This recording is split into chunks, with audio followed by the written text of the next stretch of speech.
عباده الذين اصطفى خصوصا على سيد المرسلين خاتم الأنبياء وعلى كمل أتباعه من الصديقين والصالحين والشهداء. أما بعد فأعوذ بالله من الشيطان الرجيم. بسم الله الرحمن الرحيم. قل لا أسألكم عليه أجرا إلا المودة في القربى. صدق الله العظيم. إن الله وملائكته يصلون على النبي يا أيها الذين آمنوا صلوا عليه وسلموا تسليما. اللهم صل وسلم وبارك على حبيبك سيدنا محمد وآله وصحبه أجمعين. شاہ ہست حسین بادشاہ ہست حسین دین است حسین دین پناہ ہست حسین سرداد نداد دست در دست یزید حقا کے بنا لا الہ ہست حسین حقا کے بنا لا الہ ہست حسین. کربلا میں صرف تسلیم و رضا کی بات تھی ورنہ تھا ہر ایک تصرف زیر امکان حسین ورنہ تھا ہر ایک تصرف زیر امکان حسین. اللہ رب العزت کی توفیق سے ہم نے پچھلی 2 مجلسوں میں فضائل اہل بیت رسول اللہ صلی اللہ علیہ وآلہ وسلم بیان کرنے کی سعادت حاصل کی ہے، جس کا سلسلہ ابھی جاری ہے.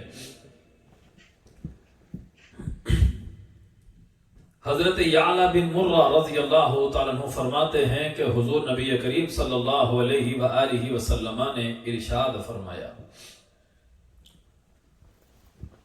حسین منی وانا من حسین احب اللہ من. حسین سے ہوں، جس نے حسین سے محبت کی اس نے مجھ سے محبت کی.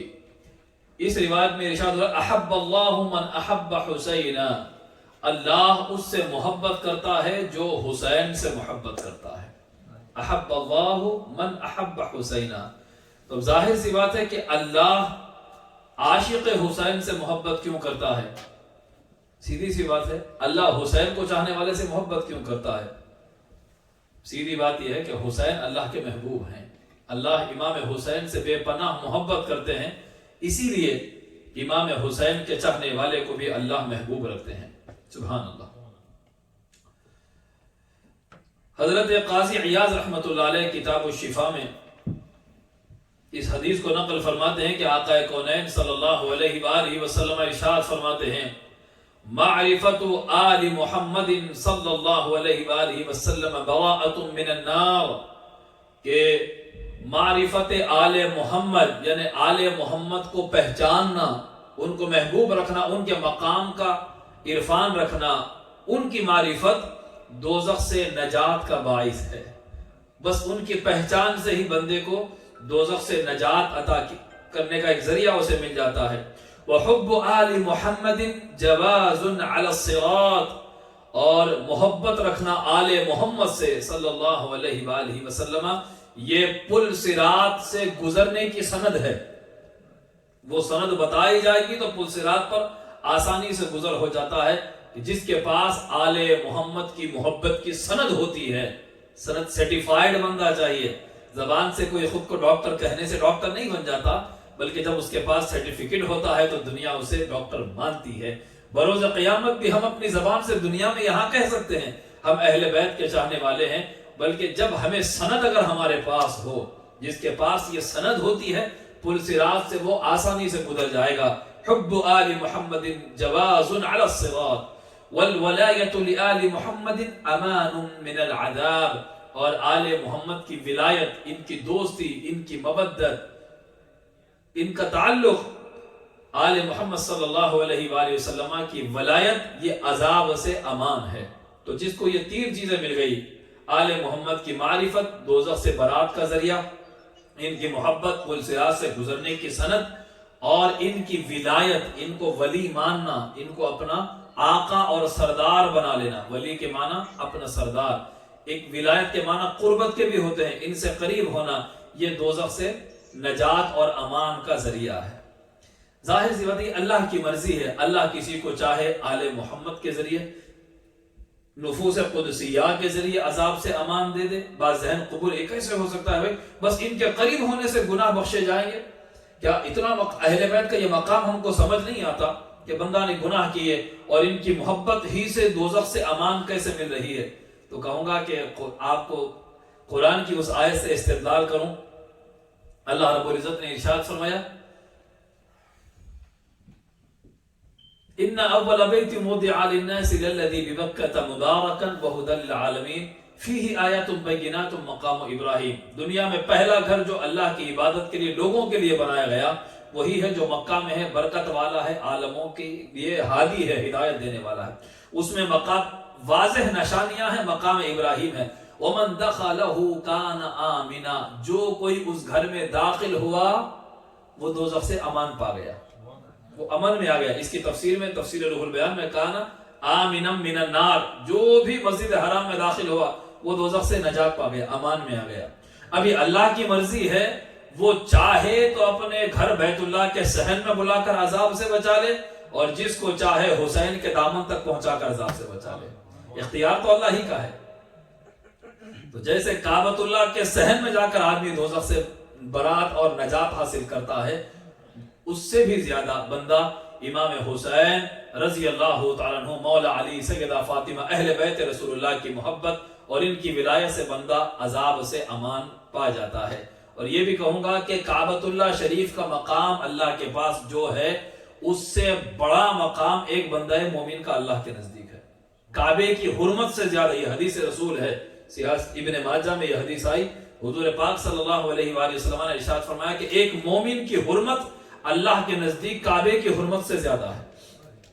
جب ایک عام مومن کی حرمت کعبے کی حرمت سے زیادہ ہے تو پھر حسین کی حرمت کا کیا حال ہوگا، علی اور فاطمہ کی حرمت کا اللہ کی نگاہ میں کیا حال ہوگا؟ بات سمجھ آئی؟ تو پھر آل محمد کی محبت دوزخ سے امان اور نجات کا ذریعہ ہے۔ اور حضرت عبداللہ ابن عباس رضی اللہ تعالیٰ عنہ فرماتے ہیں، اس کو نزہۃ المجالس میں اور الریاض النظرہ میں نقل کیا، امام عبدالسلام نے نزہۃ المجالس میں، علامہ محب طبری نے الریاض النظرہ میں نقل کیا، حب علی ابن ابی طالب یأکل الذنوب کما تأکل النار الحطب، کہ مولا علی کی محبت گناہوں کو کھا جاتی ہے جیسے آگ سوکھی لکڑی کو کھا جاتی ہے، جلا کر آگ جیسے لکڑی کو بھسم کر دیتی ہے، ایسے ہی علی کی محبت چاہنے والے کے گناہوں کو ختم کر دیتی ہے۔ سبحان اللہ۔ تو شرط یہی ہے کہ محبت سچی ہو، سوچ خود کو عاشق سوچ لینا، چاہنے والا مان لینا بات اور ہے، جب محبت باکمال ہو جاتی ہے تو پھر وہ ہجر اور فراق کی تڑپ، پھر ان کا اسوہ، ان کی سیرت، قدم قدم پہ ان کی راہ اپنانے کی تڑپ بندے کو خود بخود گناہوں سے بچا لیتی ہے، نیکیوں کی راہ پر لے جاتی ہے۔ تو ان الحسنات یذھبن السیئات، جب بندہ علی کا عاشق بن جائے، علی کے راہ پر چلے تو پھر نیکیاں گناہوں کو کھا جاتی ہیں۔ ان الحسنات یذھبن السیئات، قرآن کہتا ہے نیکیاں گناہوں کو ختم کر دیتی ہیں، گناہوں کو لے کر چلی جاتی ہیں۔ تو یہ کہا گیا کہ علی کی محبت گناہوں کو ایسے کھا جاتی ہے جیسے آگ سوکھی لکڑی کو کھا جاتی ہے۔ اب آئیے اس حدیث کی طرف جس کو ترمذی اور مشکات میں نقل کیا گیا۔ حضرت جابر رضی اللہ تعالیٰ عنہ فرماتے ہیں کہ میں نے حجۃ الوداع میں عرفے کے دن حضور صلی اللہ علیہ وآلہ وسلم کو دیکھا کہ اپنی اونٹنی قصبہ پر سوار ہو کر ارشاد فرما رہے تھے۔ عرفے کا دن تھا، حج کے موقع پر۔ تو سوچے کہ حج کا اجتماع بھی بڑا ہے، تو بڑے اجتماع میں بات کہی جا رہی ہے تو بات بھی بہت بڑی ہے۔ ارشاد ہو رہا ہے، یا ایھا الناس انی ترکت فیکم ما ان اخذتم به لن تضلوا، کہ اے لوگو میں تم میں وہ چیز چھوڑ کر جا رہا ہوں جسے تم تھامے رکھو گے تو کبھی گمراہ نہیں ہوگے۔ یعنی کہ گمراہی کا خدشہ باقی ہے، بندہ گمراہ کبھی بھی ہو سکتا ہے، اللہ جسے چاہے ہدایت دے، جسے چاہے گمراہ کرے، مگر یہ احسان ہے اللہ کا کہ اس نے اپنے مصطفیٰ کی بارگاہ سے، اپنے نبی کے ذریعے سے ہدایت کا نشان اور ہدایت کی پہچان ہمیں عطا فرما دی۔ میرے آقا نے حجۃ الوداع کے موقع پر ارشاد فرمایا، حضرت جابر رضی اللہ تعالیٰ عنہ روایت کرتے ہیں، آقا نے ارشاد فرمایا کہ اے لوگو میں تم میں وہ چیز چھوڑ کر جا رہا ہوں جسے تم تھامے رکھو گے کبھی گمراہ نہیں ہو سکتے. کتاب اللہ وعطرتی اہل بیتی، ایک اللہ کی کتاب چھوڑ کر جا رہا ہوں اور میری اہل بیت میری عطرت کو چھوڑ کر جا رہا ہوں. اللہ کی کتاب اور میری عطرت اہل بیت، یہ دو کو چھوڑ کر جا رہا ہوں. جب تک ان دونوں کو تم تھامے رکھو گے گمراہ نہیں ہو سکتے. گمراہی، ضلالت اس آدمی کے قدم کو نہیں ڈگمگا سکتی جس کے ایک ہاتھ میں اللہ کی کتاب ہو اور ایک ہاتھ میں پنجتن کا دامن ہو. وہ آدمی کبھی گمراہ نہیں ہو سکتا. دعوے کوئی لاکھ کر لے ہم ہدایت پر ہیں، ارے ہدایت ہمارے پاس ہے، جنت ہمارے پاس سے ملتی ہے، یہاں آؤ صراط مستقیم ہمارے پاس ہے. مجھے بڑی ہنسی آئی، کسی صاحب نے کہا کہ ایک صاحب کہہ رہے تھے کہ ہماری مسجد میں نماز پڑھو یہاں ایمان ملتا ہے. کسی صاحب نے کہا نماز ہمارے پاس آؤ، ہمارے پاس ہمارے اجتماع میں آؤ، یہاں پر آپ کو ایمان ملتا ہے. دعوے کر لو، ایمان اتنی سستی شے نہیں ہے جو دعویٰ کر لینے کا آپ کر لیجئے، نبھانا آپ ہی کو ہے. رسول پاک نے فرمایا اللہ کی کتاب اور میری اہل بیت، یہ دونوں کو تھامے رکھنا ہے. تو دیکھ اگر کوئی 24 گھنٹے قرآن پڑھ رہا ہے لیکن اسے اہل بیت کی نسبت حاصل نہیں ہے. کچھ وہ بھی ہیں جن کو اہل بیت کا ذکر بہت اچھا لگتا ہے لیکن قرآن سے ان کا ربط اور تعلق نہیں ہے. ان دونوں چیزوں کو یکجا کرنے سے ہدایت کا سامان فراہم ہوتا ہے. قرآن سے بھی نسبت میں کمال ہو اور اہل بیت سے نسبت میں بھی دیوانگی ہو، ان کی اطاعت اور اتباع کا جذبہ پیدا ہو، یہ محبت میں کمال کی نشانیاں ہیں. تو آقا نے فرمایا جب تک تم ان دونوں کو تھامے رکھو گے گمراہ نہیں ہو سکتے. اب کتاب اللہ، اللہ کی کتاب، وعطرتی اہل بیتی، میری عطرت اور میری اہل بیت. اب آپ اندازہ لگائیں، ایک حدیث میں دو چیزوں کا ذکر ہو رہا ہے، قرآن، اہل بیت. تو اہل بیت کا تقابل قرآن سے کیا جا رہا ہے، قرآن کے ساتھ جس کو ذکر کیا جا رہا ہے. تو آپ اندازہ کریں کہ اہل بیت کی کیا قدر و قیمت ہے اللہ کی نگاہ میں، اہل بیت کا مقام کیا ہے. تو جتنا اہم قرآن ہماری نجات کے لیے ہے اتنے ہی اہم ہمیں اہل بیت کی محبت اور مودت ہے، اتنی ہی اہم ہے، اس سے کوئی کمی نہیں ہے. قرآن جتنا اہم ہے اتنا ہی اہم ہمیں اہل بیت سے نسبت اور ان کا دامن تھامنا اتنا ہی ضروری ہے. کیونکہ آقا نے ایک اور موقع پر ارشاد فرمایا یہ دونوں کبھی جدا نہیں ہوں گے. لن یتفرقا، قرآن اور اہل بیت یہ دونوں کبھی جدا نہیں ہوں گے. حتی یرد علی الحوض، یہاں تک کہ حوض کوثر پر قرآن اور اہل بیت اکٹھا میرے پاس آئیں گے. قرآن اور اہل بیت حوض کوثر پر آ کر مجھ سے ملیں گے. اہل بیت کا یہ مقام ہے. حاضرین کرام، یہ بھی سنیں کہ حضور یہ کس مجمع سے ارشاد فرما رہے ہیں. کون تھے وہ سامعین؟ وہ صحابہ کرام تھے. حضور کو دیکھنے والے کون؟ صحابہ ہی تو ہوتے ہیں. ان میں حضرت ابوبکر ہیں، حضرت عمر ہیں، حضرت عثمان ہیں، سلمان فارسی ہیں، طلحہ ہیں، زبیر ہیں، بلال حبشی ہیں، عمار ابن یاسر ہے. بڑے بڑے صحابہ عشرہ مبشرہ ہیں، سعد ہیں، سعید ہیں، طلحہ ہے، رضوان اللہ تعالی علیہ اجمعین. اس مقدس مجمع کے درمیان کھڑے ہو کر حضور نے ارشاد فرمایا میں تم میں وہ چیز چھوڑ کر جا رہا ہوں، انی تارک فیکم الثقلین، میں تم میں دو بھاری چیزیں چھوڑ کر جا رہا ہوں. تم جب تک تھامے رکھو گے ان دونوں کو تم کبھی گمراہ نہیں ہو سکتے. یعنی صحابہ کی ہدایت بھی ان سے منسلک ہے. وہ مقدس جماعت جنہوں نے سر کی آنکھوں سے نبی کا دیدار کیا، نبی ان سے ارشاد فرما رہے ہیں کہ سنو تم جب تک ان دونوں کو تھامو گے. تو اے میرے صحابہ، اس میں مضمون اور مفہوم یہ نکل رہا ہے کہ اے میرے جانثار صحابہ، اللہ نے تم کو ہدایت دی، میرے دامن میں پناہ دی. نتیجہ یہ نکلتا ہے کہ تمہیں اللہ نے ہدایت دی لیکن ابھی فتنے اٹھنے والے ہیں، ابھی اور گمراہی کے دروازے پیچھے سے کھلنے والے ہیں. اگر ان سے بچنا چاہتے ہو تو قرآن اور اہل بیت کو ہمیشہ تھامے رکھنا.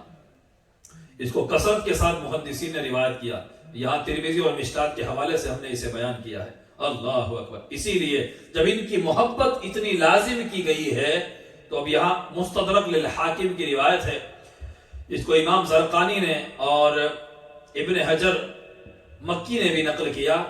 آقا کریم صلی اللہ علیہ وآلہ وسلم ارشاد فرماتے ہیں والذی نفسی بیدہ لا یبغضنا اہل البیت احد الا ادخلہ اللہ النار، کہ قسم ہے اس ذات کی جس کے قبضہ قدرت میں میری جان ہے، کہ جس کسی نے بھی ہمارے اہل بیت سے بغض رکھا، کدورت رکھی، عداوت رکھی، اللہ اس کو دوزخ میں داخل کر دیتا ہے، صرف بغض اہل بیت کی وجہ سے۔ اس کے دل میں مولا علی کا، امام حسن یا امام حسین اور سیدہ فاطمہ کا ذرا برابر بھی بغض آیا، ذرا سا بھی آ گیا، اس کی عبادت ایک طرف، سجدے ایک طرف، اللہ کو ہمارے سجدوں کی کوئی پرواہ نہیں ہے۔ اگر ہم اس کے محبوبوں سے منہ موڑ لیں، شیطان نے کون سا گناہ کیا تھا؟ شراب پی تھی، زنا کیا تھا، جوا کھیلا تھا، یا کسی کا مال ہڑپ لیا تھا؟ ارے وہ تو بڑا پرہیزگار تھا، وہ بہت عبادت گزار تھا، اور تسبیح کرنے والا، فرشتوں کے استاد تھے، وہ تو استاد تھے، کیوں دھتکارا گیا؟ اللہ کے محبوب کے سامنے جھکنے سے منہ پھیر لیا۔ بس اللہ کا حکم تھا، ادھر یہ میرا منشا ہے، یہ میری مرضی ہے، آدم کی ریسپیکٹ کرو، ریسپیکٹ ٹو آدم علیہ السلام۔ کیا کیا؟ عبادت ایک طرف ہو گئی، اللہ نے جس کی ریسپیکٹ کروانی چاہیے ریسپیکٹ نہیں کیا، فرمایا فخرج، نکل۔ اللہ کو کسی کی عبادت کی پرواہ نہیں، وہ بے نیاز ہے، کوئی اس کی عبادت کرے تب بھی وہ خدا ہے، پوری کائنات اس کے انکار کر کے کافر ہو جائے تب بھی وہ خدا ہے، اسے کسی کے سجدوں نے خدا نہیں بنایا، معاذ اللہ، استغفر اللہ۔ یوں ہی اگر کوئی بندہ تقوی اختیار کرے، اللہ کو راضی کرنے کا ہر عمل کر لے، لیکن وہ نبی کے گھرانے سے ذرا بھی بغض رکھے، اس کی عبادتیں اس کے منہ پر مار دیتا ہے، ادخلہ النار، اللہ اس کو سیدھے دوزخ میں داخل کر دیتا ہے۔ اللہ اکبر۔ تو پتا چلا کہ محبت اہل بیت جنت کی ضمانت، اور بغض اہل بیت یہ دوزخ کا راستہ ہے۔ جس کے بھی دل میں یہ بغض آ جائے وہ سیدھے دوزخ میں داخل ہو جاتا ہے۔ یہی وجہ ہے کہ آپ بڑے بڑے اولیاء اللہ کو دیکھیں، قادری سلسلے کے، نقشبندی، چشتی، سہروردی، کسی بھی سلسلے کے آپ ولی کو دیکھیں، وہ اہل بیت کا بڑا عاشق آپ کو نظر آئے گا، کیونکہ ولایت کا سرچشمہ ایک باطنی بات ہے، ایک ظاہری کارنامے تو آپ سنتے ہی رہیں گے اور انشاءاللہ وہی ہم بیان کریں گے، مگر باطنی طور پر آپ تفسیر مظہری اور بڑے بڑے تفاسیر کو آپ اٹھا کر پڑھیں گے تو اس میں آپ کو یہ مضمون ملے گا۔ حضرت شاہ ولی اللہ محدث دہلوی کی کتاب اور بھی دیگر بزرگان دین، حضرت قاضی ثناء اللہ پانی پتی، ان کی کتابیں آپ پڑھیں گے تو یہی آپ کو اس میں ملے گا کہ یہ اہل بیت رسول اللہ اور اہل بیت کے 12 امام اس امت کے اولیاء اللہ، ولایت کا چشمہ ان سے جاری ہے، غوثیت کبریٰ، قطبیت کبریٰ اہل بیت کے اماموں کو حاصل ہے، اور ولایت کا فیضان انہی کے ذریعے سے چل رہا ہے۔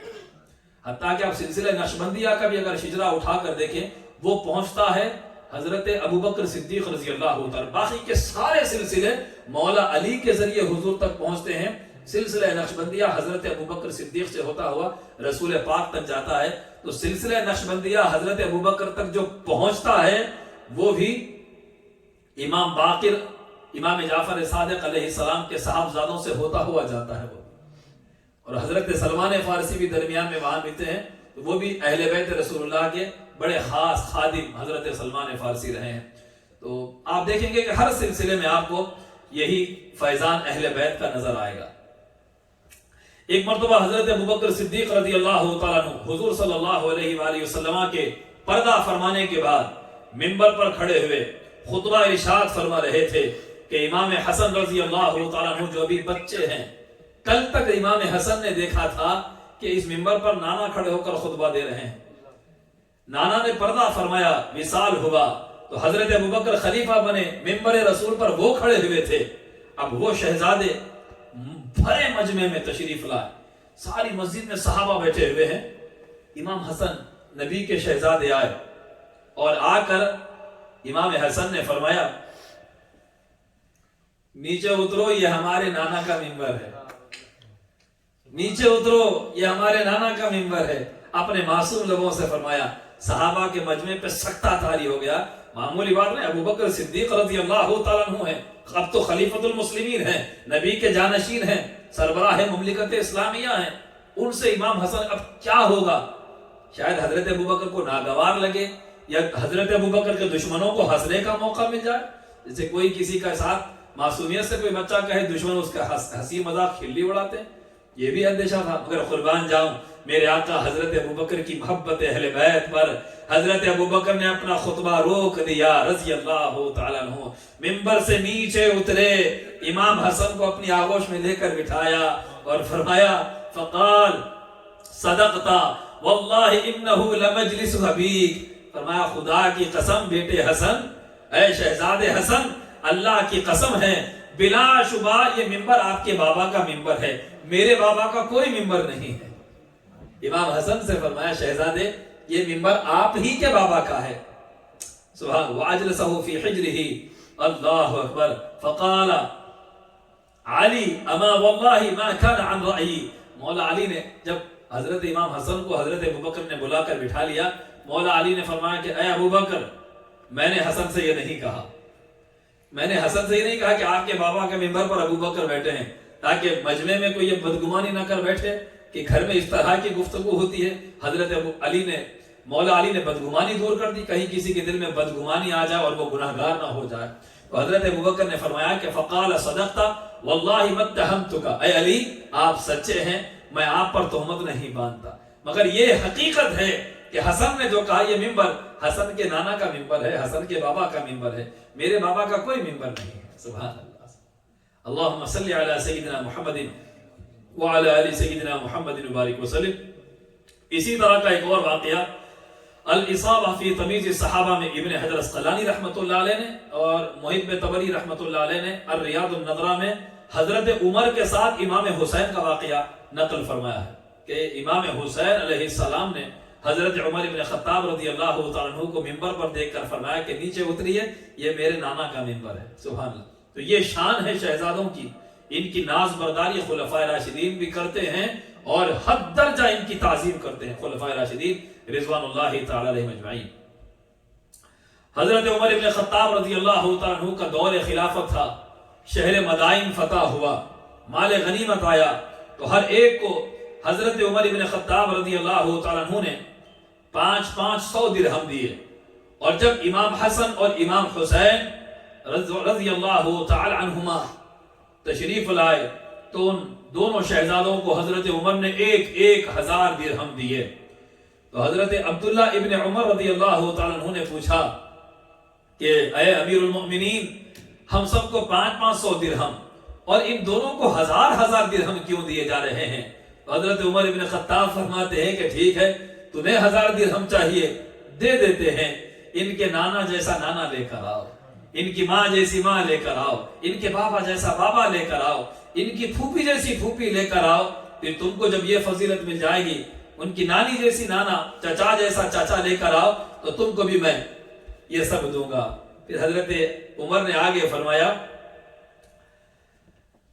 کہ ان کے باپ علی ہیں، ان کی ماں فاطمہ ہیں، نانا رسول ہیں، نانی خدیجۃ الکبریٰ ہے، چچا جعفر طیار ہے، پھوپھی ام ہانی ہیں، ماموں ابراہیم ابن رسول اللہ، خالہ رقیہ ام کلثوم دختران پیغمبر ہیں۔ حضرت عبداللہ ابن عمر خاموش ہو گئے کہ واقعتاً یہ فضیلت ان کو حاصل ہے کہ ان کو دگنی نظر پیش کی جائے، ان کو دگنی رقم عطا کی جائے۔ سبحان اللہ۔ تو اسی لیے اے امت محمدیہ، میں آپ سے درخواست کرتا ہوں کہ آپ جو زکوٰۃ نکال رہے ہو مسلمانوں، اپنے مال کی زکوٰۃ ضرور نکالو، لیکن یہ بات یاد رکھو اللہ نے استطاعت دی ہے تو جتنی رقم امت کے غریبوں کو زکوٰۃ کے طور پر دے رہے ہو، اگر اللہ نے استطاعت دی ہے تو اس سے دگنی رقم آل رسول سیدوں کو پیش کرو، کیونکہ ان کو زکوٰۃ اور صدقہ نہیں دیا جاتا مگر آل رسول کو نظر دی جاتی ہے۔ سیدوں کے لیے نظر پیش کرنا اپنے آپ کو دارین میں کامیابی اور کامرانی سے سرفراز کر لینے کی ضمانت ہے۔ اللہ بے پناہ دیتا ہے، جو کوئی سادات کے لیے نظر پیش کرتا اللہ بہت دیتا ہے، زکوٰۃ دینے والوں کو بھی اللہ دیتا ہے جو اللہ کے بندوں کی خدمت کرتا ہے، مگر اس کے ساتھ نبی کے گھرانے کا امت نے کیا لحاظ رکھا؟ Millions trillions dollar every year زکوٰۃ نکلتی ہے، اس میں سادات کا کیا حق ہے؟ امت نے کبھی غور کیا ہے؟ بڑی بڑی حکومتیں چل رہی ہیں، بڑے بڑے مدرسے یونیورسٹیز فنڈز دیے جا رہے ہیں زکوٰۃ نکال کر، اور سیدوں کے لیے نہیں، سادات کو زکوٰۃ حرام ہے نہیں دینا، سادات کو زکوٰۃ حرام ہے نہیں دینا۔ ممبروں پر آپ ہر رمضان میں سنیں گے، سال میں ایک بار ضرور سید یاد آتے ہیں لوگوں کو اس موقع پر کہ سید کو نہیں دینا۔ نذرانہ دے سکتے ہیں، بالکل ہلکے انداز میں کہہ کر ہم نکل جاتے ہیں، اس میں سادات کا حق بیان نہیں کیا جاتا، ترغیب نہیں دلائی جاتی۔ یہاں حضرت عمر نے امت کو تعلیم فرمائی ہے کہ لوگوں جب دینے کی باری آئی سب کو جتنا دیتے ہو دو، اچھی بات ہے، مگر اہل بیت کا دگنا حق ہوتا ہے، آل نبی کا دگنا حق ہے، ان کو دگنا دیا جائے۔ یہی وجہ ہے کہ آج بھی دنیا حضرت عمر بن خطاب رضی اللہ تعالیٰ عنہ کے نام کی بے حد تعظیم کرتی ہے، کیونکہ انہوں نے اہل بیت کی تعظیم امت کو سکھائی ہے۔ سیدنا عمر رضی اللہ تعالیٰ عنہ، سبحان اللہ، کتنی پیاری بات آپ نے فرمائی۔ تو یہ خبر مولا علی کو ملی کہ حضرت عمر نے یہ کہا ہے کہ ان کے نانا جیسے نانا لاؤ، ان کی پھوپھی جیسی پھوپھی لاؤ، ان کے بابا جیسا بابا لاؤ۔ اتنی پیاری بات کہی، کسی نے جا کر کہا اے برادر رسول مولا علی، حضرت عمر نے آپ کے گھرانے کے بارے میں کیا پیاری بات کہی ہے۔ اپنے بیٹے کو چپ کرا دیا آپ کے بیٹوں کی نسبت اور فضیلت بیان کرتے ہوئے۔ مولا علی کو جب یہ خبر ملی تو مولا علی مسکرائے اور فرمایا کہ عمر کی شان بھی کچھ کم نہیں ہے۔ نبی نے فرمایا تھا، میں نے اپنے کانوں سے سنا، عمر سراج اہل الجنہ، عمر جنتیوں کا چراغ ہیں، اہل جنت کا چراغ عمر ہے۔ سبحان اللہ۔ یہی وجہ ہے کہ اللہ کے رسول نے عمر کی شان بیان فرمائی۔ تو اس کی جب یہ خبر حضرت عمر کو ملی، چاہنے والوں نے جا کر کہا کہ اے عمر بن خطاب، مولا علی نے آپ کی شان میں ایک حدیث سنائی ہے ہمیں جو انہوں نے رسول پاک سے سنی۔ حضرت عمر دوڑتے ہوئے آئے مولا علی کے پاس، آ کر فرمایا کہ اے علی، کیا آپ نے واقعتاً میرے آقا سے یہ حدیث سنی ہے؟ اس کی توثیق کے لیے آئے کہ میں نے آج سنا ہے کہ آپ نے یہ حدیث لوگوں سے بیان فرمائی۔ تو مولا علی نے فرمایا کہ ہاں اے عمر، میں نے یہ حدیث میرے آقا سید عالم صلی اللہ علیہ وآلہ وسلم سے سنی ہے۔ تو حضرت عمر نے فرمایا کہ اے علی، آپ نے بیان تو کر دیا، لکھ کر تحریر مجھے دے دیں، آپ اس بات کی ضمانت لیتے ہوئے مجھے تحریر دے دیں۔ ایسا ایک واقعہ امام حسین کا بھی منقول ہے جو حضرت عبداللہ ابن عمر رضی اللہ تعالیٰ عنہ سے تکرار کے دوران ہوا، لکھ کر مجھے تحریر دے دے۔ تو اس میں مولا علی کے تحریر کا ذکر ہے۔ تو مولا علی نے لکھا، هذا ما ضمن علی بن ابی طالب لعمر بن الخطاب عن رسول اللہ صلی اللہ علیہ وآلہ وسلم عن جبریل علیہ السلام عن اللہ تعالی ان عمر بن الخطاب سراج اہل الجنہ، کہ یہ وہ بات ہے جس کا ضامن علی مرتضیٰ ہے کہ عمر بن خطاب کے لیے رسول اللہ صلی اللہ علیہ وآلہ وسلم نے جبریل سے، اور جبریل نے اللہ سے تبارک و تعالی سے روایت کیا کہ عمر اہل جنت کا چراغ ہیں، جنتیوں کا چراغ ہے عمر بن خطاب۔ تو حضرت عمر نے یہ فرمان لے لیا اور لے کر اپنے اہل کو، اہل خانہ کو وصیت فرمائی کہ سنو، جس روز میں وفات پا جاؤں، میں دنیا سے رخصت ہو جاؤں، مجھے نہلا کر کفنا کر میرے کفن میں علی کی لکھی ہوئی تحریر رکھ دینا۔ یہ علی کی تحریر، علی کی ضمانت اپنے ساتھ کفن میں لے کر میں جاؤں گا۔ کیوں لے کر جائیں گے؟ جب مجھ سے پوچھا جائے گا تو کون ہے، تیرا تعارف کیا ہے، میں وہاں نکال کر علی کی تحریر بتاؤں گا، میں اہل بیت کا چاہنے والا ہوں۔ سبحان اللہ۔ یہ ہے مقام اہل بیت جن کی نسبت پر صحابہ فخر کرتے ہیں، جن کی تحریر حضرت عمر کفن میں اپنے ساتھ لے کر جاتے ہیں۔ یہ مقام اہل بیت ہے، ان کا تقابل کبھی کسی کے ساتھ نہیں کرنا، ان کی تعظیم میں کھو جانا، گم ہو جانا۔ یہ وہ نفوس ہے جن کی مدح اور جن کا ذکر آپ نمازوں میں کیا کرتے ہیں۔ مقام اہل بیت کو جاننے کے لیے اتنا ہی کافی ہے، آپ ہر نماز میں درود جن پر پڑھتے ہیں، نبی کے بعد ان پر ہی آپ درود پڑھتے ہیں۔ اللہم صلی علی محمد وعلی آل محمد کما صلیت علی ابراہیم وعلی آل ابراہیم انک حمید مجید۔ لفظ سیدنا کے ساتھ پڑھیں، بغیر سیدنا کے پڑھیں، دونوں بھی روایتیں ہیں۔ اے اللہ، درود نازل فرما تیرے نبی محمد پر اور آل محمد پر، تیرے نبی کے گھرانے پر درود نازل فرما۔ یہ آپ ہر رکعت میں پڑھتے ہیں، ہر نماز میں، فجر، ظہر، عصر، مغرب، عشاء، نفل میں، کسی بھی نماز میں ہو، حتیٰ کہ جنازے کی نماز میں بھی آپ محمد و آل محمد صلی اللہ علیہ وآلہ وسلم پر درود پڑھتے ہیں۔ تو یہیں سے پتا چلا، اللہ نے قاعدہ بنا دیا کہ جہاں جہاں میرے نبی کا ذکر ہو، وہاں وہاں نبی کی آل کا ذکر ہوگا، چونکہ یہ وہ اہل بیت ہیں جو ہمیشہ قرآن کے ساتھ ہے، قرآن ان کے ساتھ ہے۔ تو پتا چلا سامعین، یہ ہے مقام اہل بیت۔ سبحان اللہ۔ اللہم صلی علی سیدنا محمد وعلی آل سیدنا محمد وبارک وسلم۔ مقام اہل بیت کی معرفت کے لیے یہ بھی بخاری اور مشکات کی بڑی معروف حدیث ہے کہ حضرت عمر کے زمانے میں جب قحط آ جاتا، بارش نہیں ہوتی، تو حضرت عمر نے حضرت عباس بن عبد المطلب کو ساتھ لیا لوگ جمع تھے استسقاء کی دعا کے لیے. تو حضرت عمر نے نبی کے چچا حضرت عباس کو ساتھ لے کر درمیان میں کھڑا کر کے دعا فرمائی. حضرت عمر نے نبی کے زمانے میں جب قحط ہوتا تو آقا صلی اللہ علیہ وآلہ وسلم سب کو جمع فرماتے اور ہاتھ اٹھاتے تو حضور کی برکت سے بارش نازل ہونے لگتی. کیا سبحانہ منظر تھا وہ بھی. ایک مرتبہ ایک اعرابی اٹھا, عرض کہ یا رسول اللہ, ہمارے جانور بھوکے مر رہے ہیں, پانی کے ذخیرے خالی ہو چکے ہیں, کنویں سوکھ چکے ہیں, امت ہلاک ہو رہی ہے, دعا فرمائیں. تو آقا صلی اللہ علیہ وآلہ وسلم حدیث شریف میں آیا, ہاتھ اٹھا کر میرے نبی نے دعا فرمائی. ابھی حضور منبر سے نیچے نہیں اترے, برسات سے پرنالے سارے گھروں سے بہنے لگے تھے. سبحان اللہ. تو یہ تھا, حضور کی برکت سے فوراً قحط دور ہو جاتا. تو حضرت عمر نے جب ان کے زمانے میں قحط ہوا تو نبی کے چچا اہل بیت رسول اللہ میں سے حضرت عباس کو طلب کیا. مجمع میں حضرت عباس کو درمیان میں کھڑا کر کے دعا کی, اللہم انا نتوسل الیک بعم نبینا فاسقنا. اے اللہ, اس سے پہلا حصہ یہ ہے, اے پروردگار ہم تیرے نبی کے ذریعے سے بارش طلب کرتے تھے, تو ہمیں بارش عطا فرماتا تھا.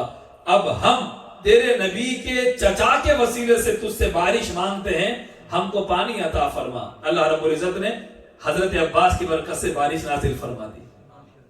تو حضرت عمر نے کیا بتایا کہ لوگوں, عمر کے فضائل مسلم ہیں, عمر کی فضیلتیں مسلم ہے, عمر امیر المؤمنین ہے, خلیفۃ المسلمین ہے, مگر سنو, جب امت مشکل میں پڑ جائے تو عمر کا دیا ہوا عقیدہ اپنے پلے باندھ لو. جب بھی کبھی مشکل پڑے کہیں اور نہ جانا, نبی کی اہل بیت کے در پر آ جانا, اللہ مشکلوں کو حل فرما دیتا ہے. یہ بخاری کی حدیث ہے. حضرت عمر کو استسقاء کی دعا یاد تھی, استسقاء کی نماز پڑھانے کا طریقہ بھی معلوم تھا, مگر سیدنا عمر نے استسقاء کے لیے نبی کے چچا کو وسیلہ بنایا. اللہم انا نتوسل الیک بعم نبینا, اے اللہ تیرے نبی کے وسیلے سے ہم بارش مانگتے ہیں. فاسقنا فیسقوا, اللہ نے فوراً حضرت عمر کی دعا اور حضرت عباس کے وسیلے سے بارش کو نازل فرما دیا. یہ ہے مقام اہل بیت, یہ ہے مقام اہل بیت. کچھ لوگ نادانی کی وجہ سے اہل بیت رسول اللہ کے مقابل خلفائے راشدین کو لاتے ہیں کہ یہ بھی تو صحابہ, ان کا ذکر کیوں نہیں ہوتا. نہیں نہیں, اے اللہ کے بندو, ہم ان کا ذکر کر رہے ہیں جن کا ذکر خلفائے راشدین بھی کرتے تھے. ہم ان سے محبت کرتے ہیں جن سے محبت خلفائے راشدین بھی کرتے ہیں, جن کی تعظیم خلفائے ثلاثہ اور تمام صحابہ کرتے ہیں. ہم انہی کی بات کر رہے ہیں. تم کیوں ان کا مقابلہ ان سے کروا رہے ہو؟ نبی نے تو ان کا تقابل قرآن سے کیا تھا, ان کا مقابلہ تو قرآن سے کیا نبی نے کہ یہ دونوں ہمیشہ ساتھ رہیں گے یہاں تک کہ حوض کوثر پر میرے پاس آ جائیں گے. ایک اور واقعہ حضرت عمر کا بڑا پیارا واقعہ ہے.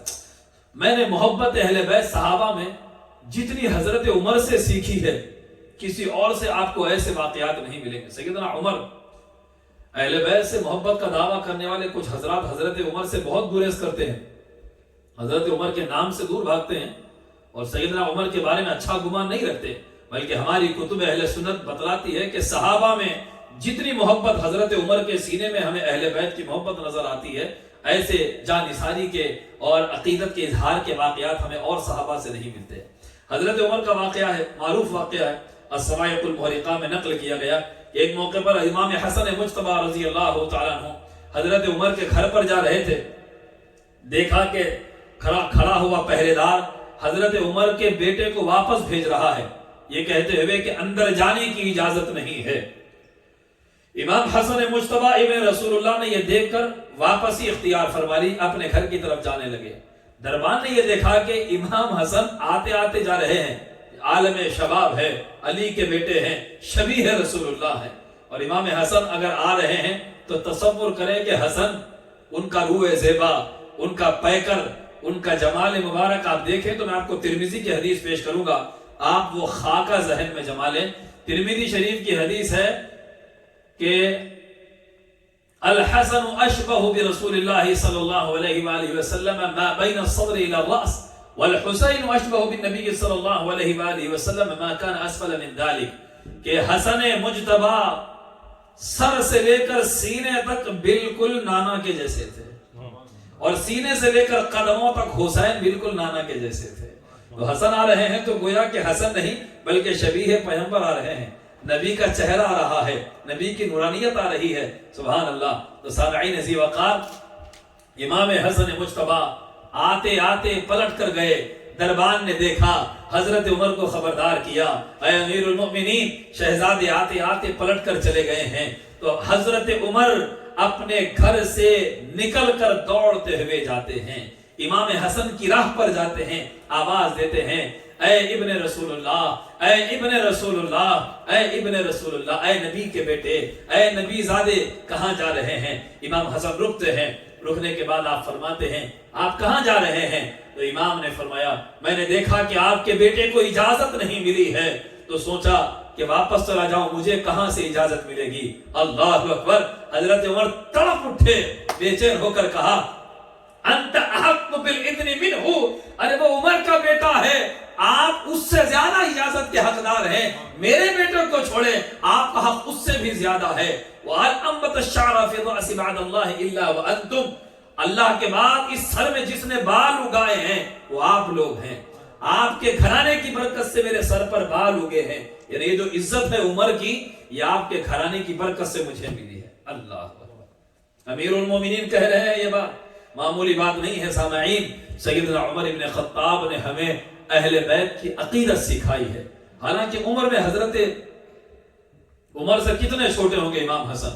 آج کل بڑے لوگوں کو بڑا ہوتا نا، میاں ہمارے سامنے کے بچے ہیں تم، ہمارے پاس کہتے ہیں نا، چھوٹوں کا احترام کہاں ہے ہمارے پاس؟ ٹھیک ہے بابا، کچھ بھی ہوں گے ہمارے سامنے کے ہیں آپ، لیکن یہ صحابہ کا مزاج نہیں تھا، وہ نبی زادوں کا احترام کرتے تھے۔ آج سیدوں کا احترام کرنے والے آپ کو کہاں نظر آتے ہیں؟ نظر آتے ہیں نہیں۔ لیکن دیکھیں حضرت عمر کا طریقہ ہے، اگر کوئی سیدوں کی تعظیم کرتا ہے تو سمجھنا کہ یہ عمر کا غلام ہے، یہ ابو بکر کا چاہنے والا ہے، ان کے طریقے پر چل رہا ہے۔ حضرت عمر نے ہم کو عقیدت سکھائی کہ ہمارے سر کی جو عزت ہے یہ سب کچھ اہل بیت کا دیا ہوا ہے۔ اسی لیے ایک شاعر نے کہا کہ میں خوش نصیب ہوں، میں خوش نصیب ہوں، مجھ پر کرم حسین کا ہے، عطا کیا ہوا سارا بھرم حسین کا ہے، عطا کیا ہوا سارا بھرم حسین کا ہے۔ میں معتبر ہوں جہاں میں حسین کے صدقے، میں معتبر ہوں جہاں میں حسین کے صدقے،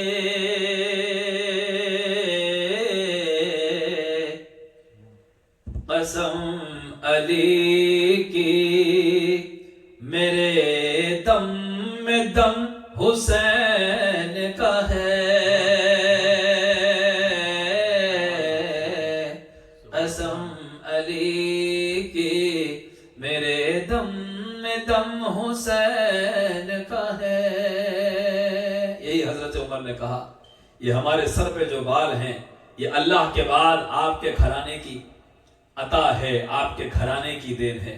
یہ ہے حضرت عمر کی عقیدت اہل بیت رسول اللہ صلی اللہ علیہ وآلہ وسلم کے ساتھ۔ اور حضرت ابو بکر نے جب سیدہ کائنات مرض وصال میں تھی تو سیدہ کے گھر پر تشریف لا کر کسی وجہ سے تھوڑا سا بات چیت میں، وہ ان کا اپنا منصب تھا۔ اب ایک بات یہ سمجھیں کہ جس طرح ہم اپنے ہم منصب والوں سے کبھی اونچ نیچ ہماری بھی ہوتی ہے، انسان بشر ہیں، کبھی کچھ معاملات ہوا کرتے ہیں، اور حضرت ابو بکر صدیق رضی اللہ تعالیٰ عنہ اس وقت تک سیدہ کے گھر سے واپس نہیں آئے جب تک کہ سیدہ کائنات کو راضی نہیں کر لیا۔ حتیٰ کہ آپ ناراض تھیں تو حضرت مولا علی شیر خدا نے سفارش فرمائی، تو سیدہ کائنات حضرت ابو بکر صدیق سے جو معاملات تھے آپ نے ان کو درست فرما لیا، جیسا جس طرح صحابہ میں بھی ہوتے ہیں. امہات المومنین تھی مگر نبی پاک کبھی ان سے بھی ناراض ہوتے اور اپنا بستر علیحدہ فرما لیتے تھے. یہ ان کا منصب تھا. کبھی 19-20 ہو جائے تو پھر اس کے بعد پھر معاملات بھی درست ہو جایا کرے. حضرت عمر حضرت ابوبکر میں بھی کبھی بحث و تکرار ہوئی ہے. حضرت عمر میں حضرت ابوبکر میں ہوئی، یہاں تک کہ رسول پاک جلال میں آ کر فرمایا کیا تم میرے اس ساتھی سے تم لوگ درگزر نہیں کر سکتے جس نے ہر مرحلے میں میرا ساتھ دیا؟ جب تم لوگ میری مخالفت کر رہے تھے وہ ابوبکر تھے جنہوں نے سب کچھ قربان کر کے میرا ساتھ دیا. حضرت عمر شرمندہ ہو گئے اس وقت. ان کا آپسی منصب تھا، وہ اس لیول پر تھے کہ کبھی ان میں اونچ نیچ ہو جایا کرتی. تو اس طرح حضرت ابوبکر صدیق کی عقیدت اہل بیت دیکھیں. سیدہ جب وصال فرما رہی تھی تو آپ کو راضی نہ ہوا کہ کوئی بات آپ کے دل میں رہ جائے اور آپ بابا جان کے پاس اسی حال میں جائیں. حضرت ابوبکر آپ کے در سیدہ پر آ کر حضرت ابوبکر نے ان کو جب تک راضی نہ کر لیا آپ اس گھر سے واپس نہیں آئے. تو یہ ہے خلفائے راشدین کا اسوہ، ان کی محبت اور عقیدت اہل بیت. اس سے ہمیں سبق حاصل کرنا ہے اور ہمیں مقام اہل بیت کی معرفت حاصل کرنی ہے. اللہ پاک کی بارگاہ میں ہم دعا کرتے ہیں کہ مولا ہمیں حسینی رکھے، حسینیت پر موت عطا فرمائے، اسلام پر جلائے، ایمان پر موت دے. وقت نزا آقا نبی رحمت صلی اللہ علیہ وسلم کا دیدار عطا فرمائے. شاہ ہست حسین، بادشاہ ہست حسین، دین است حسین، دین پناہ ہست حسین، سرداد نداد دست در دست یزید، حقا کے بنا لا الہ ہست حسین. وآخر دعوانا ان الحمد للہ رب العالمین.